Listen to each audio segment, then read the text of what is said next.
স্বপন সাহার বাংলা সিনেমাতেও এমন গরম গরম ডায়লগ ছিল না, যেটা এখন শোনা যাচ্ছে বিজেপি বিধায়ক স্বপন মজুমদারের মুখে। বিডিওর চামড়া গুটিয়ে নেওয়ার হুঁশিয়ারি দিয়েছিলেন তিনি, আর এবার তৃণমূলের গুন্ডাদের এনকাউন্টার করে মারার হুমকি দিলেন। প্রশ্ন হচ্ছে, ভোটের মুখে কর্মীদের তাতাতে গিয়ে রাজনৈতিক ভাষারও কি চামড়া গুটিয়ে দিচ্ছেন তিনি? ভোট আসছে, তাঁতছে বাংলা, নেতাদের মুখ থেকে বেরিয়ে আসছে কুকথা স্রোত, চলছে ধমকানি চমকানি। পুলিশ থেকে প্রশাসনিক কর্তা কাউকেই ছাড় দেওয়া হচ্ছে না।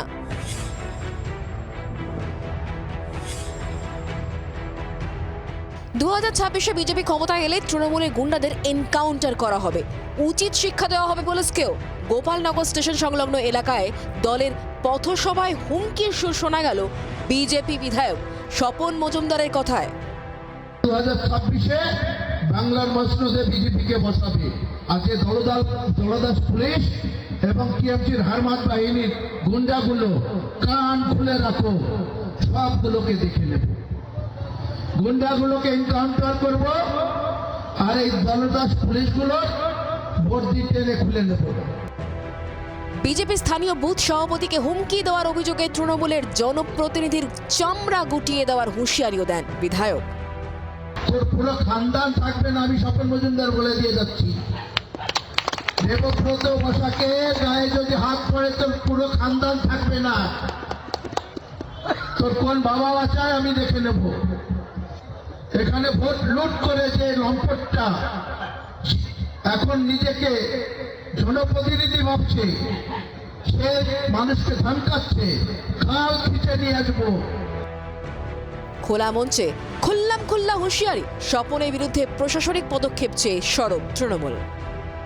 নিজে বিভিন্ন দুর্নীতির সঙ্গে যুক্ত, বিভিন্ন অসামাজিক কাজের সঙ্গে যুক্ত, শুধুমাত্র সোশ্যাল মিডিয়ায় আর মানুষের হাততালি পূরণের জন্য, বাজার গরম করার জন্য এসব কথা বলছে।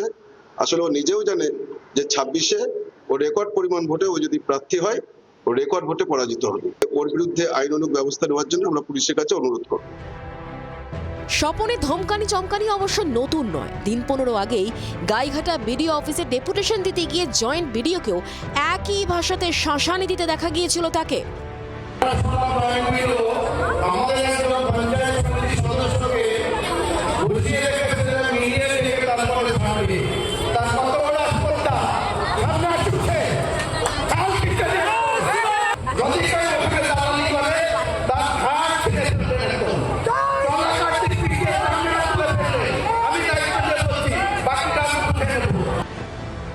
রাজনীতিতে ভোকাল টনিক নতুন কিছু নয়, কিন্তু সেটা করতে গিয়ে ভাষার মাত্রা জ্ঞান থাকবে না।